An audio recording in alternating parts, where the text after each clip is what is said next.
Welcome to UO Today. I'm Paul Pepis, Director of the Oregon Humanities Center. My guest today is Jayanth Banavar, Provost and Senior Vice-President and Professor of Physics at the University of Oregon. He began his tenure at the UO on July 1st, 2017. Prior to coming to the UO, Banavar was Dean of the College of Computer, Mathematical, and Natural Sciences at the University of Maryland. Before his dean appointment in 2011, he led the Department of Physics at Pennsylvania State University for 13 years. Banavar's research frequently involves interdisciplinary collaboration with the life sciences. His work identifies underlying mathematical principles to provide elegant explanations of natural phenomena. Thank you, Jayanth, for coming on the show. Delighted to be here, Paul. I guess the first question I have is, what attracted you to the University of Oregon? I really was taken with the friendliness of the people here. I was taken with the idea that the University of Oregon was a university on the move. I enjoyed meeting Mike Schill, and I really like his values. And I know that you were on the search committee, and I was quite excited that I would be a colleague of yours. I'm sure that was one of the main reasons. Well, I'm excited to be a colleague of yours. What are from your perspective, what particular strengths do you think you bring to the job of provost at UO? This is a very difficult question for me to answer because I wish I had a whole list of strengths that I could enumerate for you. Let me just tell you that I'm very enthusiastic. I'm very bullish about our university. I'm really looking forward to doing great things with the people here. Tell us how you understand the responsibilities of a provost. What do provosts do? It's a very good question. I've been mulling over that myself. So what I think a provost does is first and foremost to champion our students, our staff, and our faculty, and be there for the president and really push the university forward in excellence. I do want to say a bit about our staff, because often our staff tend to be unsung heroes. And I have come across so many absolutely wonderful people here who are on the staff at the University of Oregon. And I really think we should all take a little bit of time to thank them for all that they do, because without our staff, there would be no show. Hear, hear. So what issues have demanded your immediate attention? I mean, you showed up in July and things are always happening at the university. What are some of the things that you've had to be dealing with? Mainly, I have been on trying to find out more about the university. I have met a lot of people. I've heard a lot of comments, and I have been taken with the great anticipation for a wonderful future. But I have also learned some sobering facts, and it turns out that our university, like many other universities, have had a lot of budgetary difficulties. And not surprisingly, I heard that over the years there have been sustained budget cuts, and there have had to be very tough decisions made, tough but necessary decisions to lay off people, to scale down programs. And often this leads to a lot of hurt, and sometimes it just simply cannot be avoided. But what I have learned also is that it has created some unnecessary divides on campus.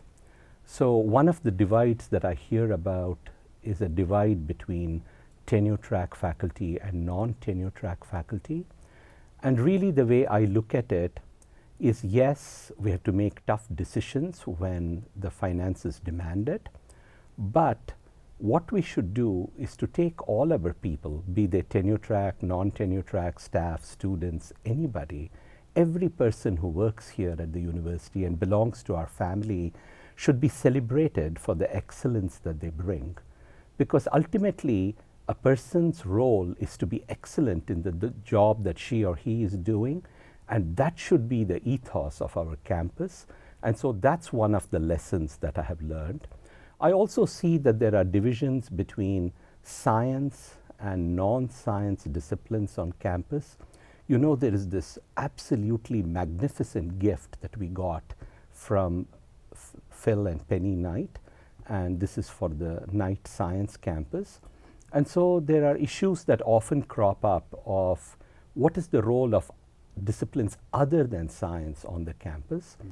And truth be told, if you think about it a bit, science makes the world a better place. We have cell phones, we have computers, we have self-driving cars, which will be on the road very soon, and life keeps getting better because of science. But there is a more fundamental question that we should all ask, and which we all do ask, which is what makes life worth living? And the answer simply is that it is really about arts, it's about culture, it's about the humanities. And so in some sense, what really makes our university very strong is that we have all these areas represented here. They are all very good. And what we do then is to provide a very well-balanced curriculum to the leaders of the future by having not only natural sciences, but also social sciences, the humanities. We have excellent professional schools. And what it does is it allows students to inculcate integrative thinking, to have very creative solutions to problems, and to really make a difference in the world as they grow up to become the leaders of the future. And a quick plug about social sciences and the humanities. We live in a world that's characterized by great change. And in order to master change, in order to control change, we really need to understand what our past was like. And that's where the humanities and the social sciences come in. If you really want to understand ourselves as a society, I mean, if you look at the Knight campus, the theme there is to advance society. But what is society? And the way we learn about that is through the humanities and the social sciences. And so it turns out that understanding our own culture, understanding ourselves, requires understanding of other cultures and how other people live. And that is the strength that we have all of those things coming in, and that makes me very proud. Well, wonderful answer. Thank you for that, and especially thanks for your plug for the humanities and the social sciences. Let me elaborate with you a couple of the points you've raised. First of all, you've now mentioned twice the Knight Campus for Accelerating Scientific Impact. So the first question is, what kind of role do you have in the development of the Knight Campus as the provost? What kind of role do you have? The Knight Campus is something that President Mike Schill has taken on as his responsibility, and as my role as somebody who works very closely with him. I spend a lot of time with him discussing the future of the Knight Campus. We also have tremendous progress made in the Knight Campus. There's going to be an unveiling of the building plans and all that coming up very soon. We have Patrick Phillips and a whole team of people doing a splendid job right now. We have a committee that actually advises the Knight Campus. So there are a lot of faculty, a lot of staff members who have given of themselves and really made a very successful start to the whole initiative. And my role, at least as of now, has been there to learn about what they have done and be there for them, help them, advise them, and do whatever it takes to get us going in a really dazzling manner. You also were just speaking about the essential role that the humanities and the social sciences play, and you cited the Knight Campus as a place where the scientific advancements have an impact to improve life, but the question of where do we come from, those are questions for scientists, for social scientists and humanities faculty and students. One question that I get asked a lot by social scientists and by humanities faculty, but it's also a question I think that some basic scientists have asked. Okay, so what kind of role can we play in the Knight Campus? Because this is a campus that's very much concerned with impact, that is to say, medical research, for example, or engineering of various sorts, material science, things like that. How do people that work in the humanistic areas, the social sciences, and even the basic sciences, theoretical physicists, for example, how can they play a role in the Knight Campus? Can they play a role in the Knight Campus? Yes, I would like to think that the Knight Campus is not at all a separate entity from the rest of the university. It's going to be a huge jewel for this crown, in the sense that it's going to be sparkling, It's going to be really, really very special. And as you point out, I mean, we'll be perhaps doing some fantastic medical research and relating to OHSU and the medical campus there. And it's really about, as you said, taking ideas to impact. I mean, that's the basic goal of that campus. But that campus is not going to be sitting in a vacuum, because there will be people from the rest of the campus that will be closely linked with what is going on there. So there will be an interchange of people, an interchange of ideas. It's not going to be an island unto itself or an oasis. It's really going to be a free interchange of ideas. And what the night gift will allow us to do is to showcase excellence like we have never had the opportunity to do, because it's all about resources ultimately. It's about getting fantastic people to join us who compare with some of the fantastic people we already have here. So it's really a question of adding in a very significant way and making a difference. And I can see that there always ought to be crosstalk within the campus. So for example, if I'm a physicist trying to understand the universe, then I need a philosopher who can explain to me what it's all about. If I am a climate scientist bemoaning the fact that perhaps there is climate change going on, I need a humanist to be able to understand what impact is it having on society and how can we really help matters. So there is this continuous interlinking of things. In the journalism school, Mike Schill recently announced that there is going to be an initiative in science communications, and communicating your ideas, communicating in a way that you can affect change and make life better is what we are all about. And it cannot be done by scientists alone, and we need the whole family to come together. So what I would like to do is to have a situation where people are proud that we have the night campus. People contribute in ways that they can to make it better. And as a whole family, we really become something that the world takes notice of. And most importantly, our students are trained to be the leaders of the next generation. Okay. So you've used this analogy of the family a couple of times. So I want to ask you a little bit about your immediate family on this campus, that is to say, the part of the campus that the provost oversees, which is academic affairs. So there have been changes in the structure of the family of academic affairs. Tell us about those changes and why those changes were necessary to make.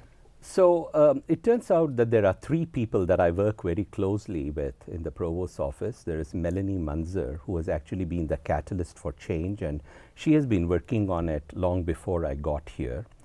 Brad Shelton is a mathematician and really very wise person who has been creating machinery for us to move forward in excellence and make sure that the wishes of the faculty are really taken care of, and we keep recruiting people of the caliber of the best people we have here already. And then there is Scott Pratt, who we recruited recently, who is the third person on our team, and he, it turns out, is a philosopher and was the dean of the graduate school and really understands the faculty and academic issues. So there are operational issues that we deal with, there are academic issues we deal with, and most importantly, we want to keep the trains running on time, because we are there more to serve the people, we are there to serve the academic community, we are there to serve the faculty, and we are very conscious of the fact that we cannot let down other people, because that's our job. And so whatever reorganizations have happened or are going on are all aimed towards one thing: to be effective, to be helpful, and to make a positive difference in the lives of others. So tell me about, so one of the crucial parts of this effort is also a new initiative, the academic hiring plan. So tell us how you understand the academic hiring plan and why that contributes to this effort that you just described. Yeah, it's actually called the institutional hiring plan. Oh, sorry. You're told. You're right. My notes tell me that too. Yes. Institutional hiring. And this was something that was put in place by my predecessor, Scott Coltrane, before I got here. And it was done with a lot of input and a lot of thinking, because recruiting fantastic people, and I keep emphasizing this because we already have truly fantastic people here, and we want to keep going with people of the highest caliber when we recruit or when we tenure. And everything we do, I again want to reiterate, is for our students, because we are a university and students have to come first. But now let's take the task of recruiting people on the faculty, given that it's a very important thing. It turns out that this year, I'm told, we have the possibility to recruit more than 60 faculty. That's a big number, and you want to be sure that the people you recruit are really, really outstanding. And so what you want to do is there is an opportunity to improve the quality of the campus by these recruitments. So the decisions that need to be made is what areas do you recruit in, who do you find, how good are they, how do they fit in, how is the whole going to be much greater than the sum of the parts when they come here. And these are all elementary questions that we need to ask and answer.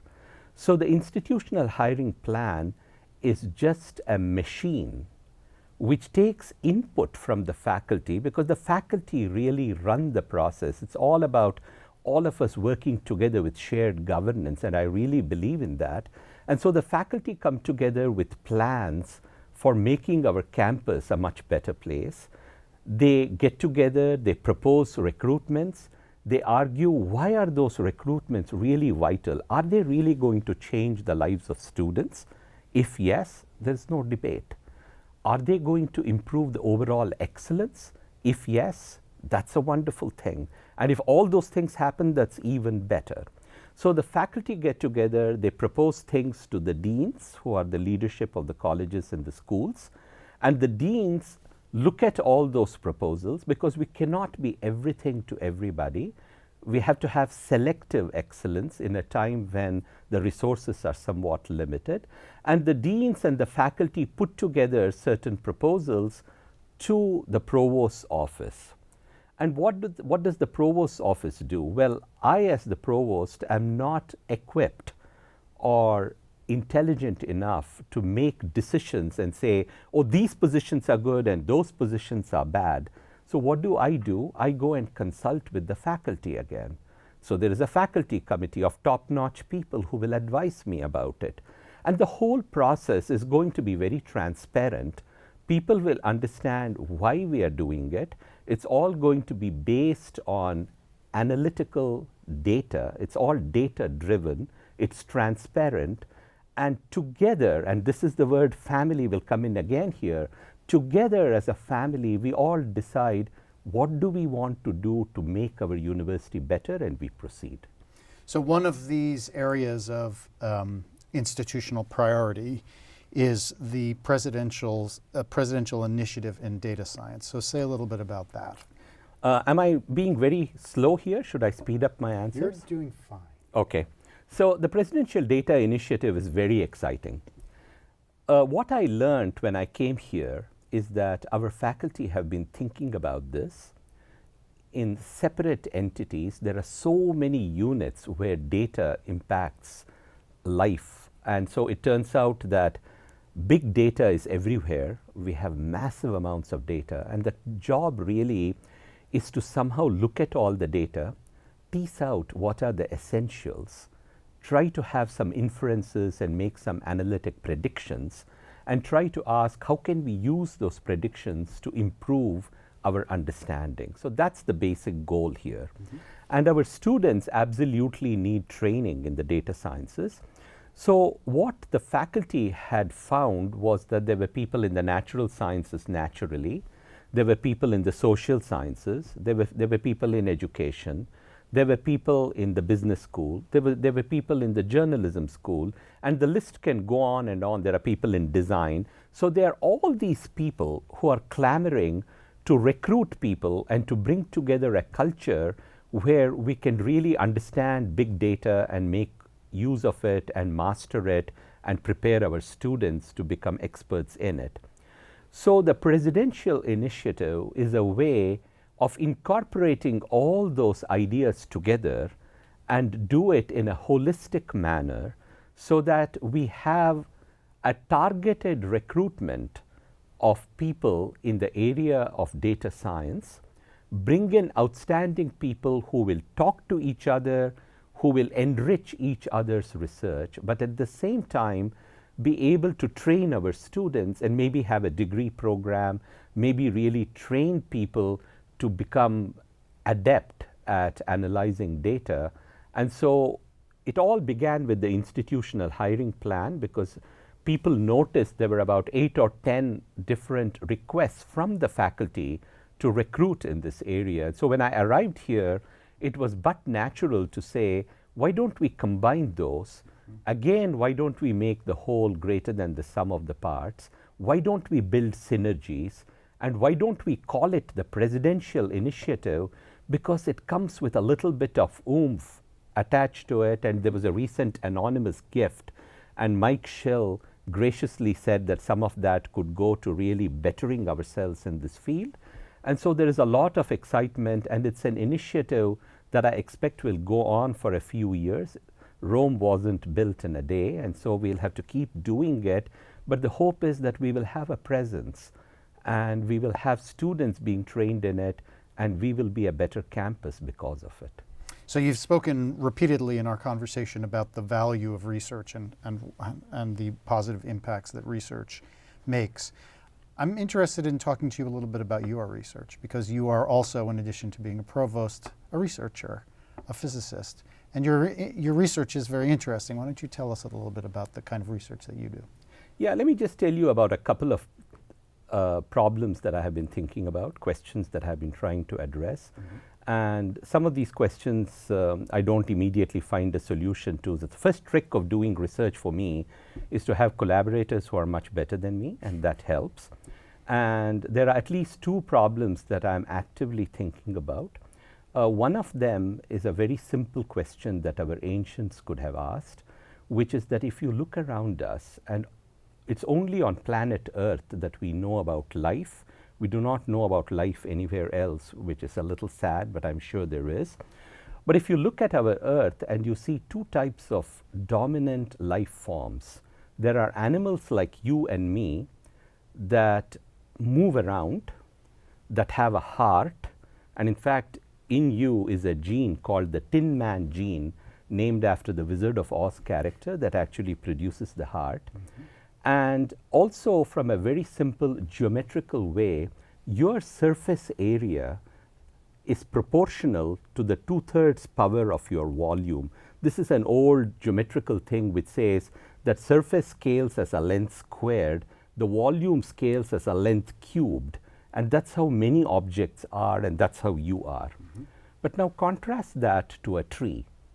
A tree is a rooted organism. It does not move except in Macbeth. And a tree has a volume, and the volume is filled with leaves, and the leaves are surface elements. So it has a very different geometry where the surface scales as the volume.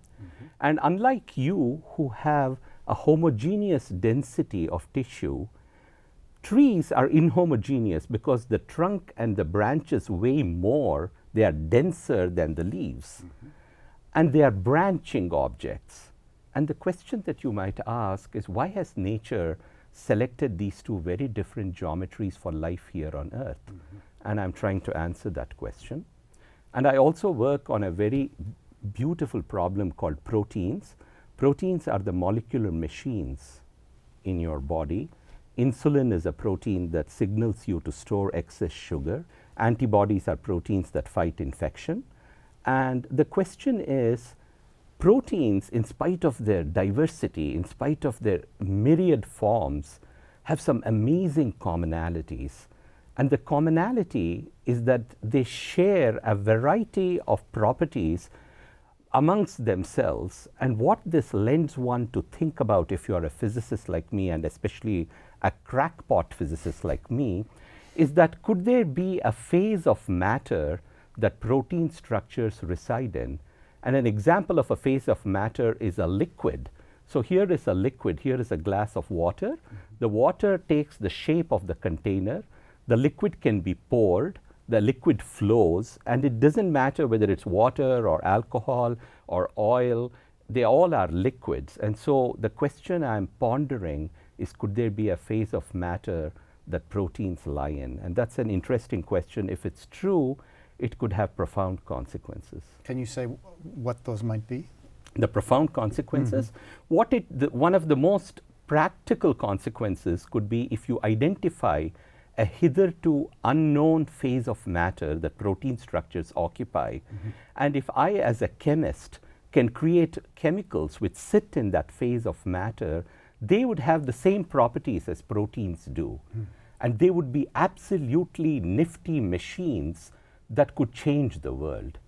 But then there is a deeper question, because if there is life elsewhere in the cosmos, then I would submit that it doesn't have to be based on the same chemistry, the carbon chemistry and what we see here on Earth, but rather what you really need is to sit in that phase of matter to have the ability to actually reproduce and do the marvelous things that life does. Fascinating. Let me comment here. I hope during your provostship you have an opportunity to teach, because clearly you'd be a great person to be teaching our students. You're very kind. No, I'm just so excited about it. So we have just a couple of minutes left. This will be my last question, I'm pretty sure. Has there been an experience or a memory that you've had since you've been in Oregon or at the University of Oregon that you'd like to share with us? Typically memories are made in a long period of time. I mean, I've been here only about 4 months. But if you ask me, have I had some experiences that really have made a real impression on me? It's the amazing friendship that people have here, the kindness, the way in which I have been welcomed here has been terrific. And on a very sort of more mundane point of view, I've had an opportunity to go to Crater Lake. I haven't seen anything so beautiful. And so it's just been a very joyous experience for me. And I look forward to many, many years of great fun and wonderful progress at this wonderful university. Well, that's a wonderful place for us to end this conversation. Thank you, Jayanth Banavar, for speaking with us today. Thank you, Paul. It's my pleasure. I've been speaking with Jayanth Banavar, Provost and Senior Vice-President and Professor of Physics at the University of Oregon. Thank you so much for watching.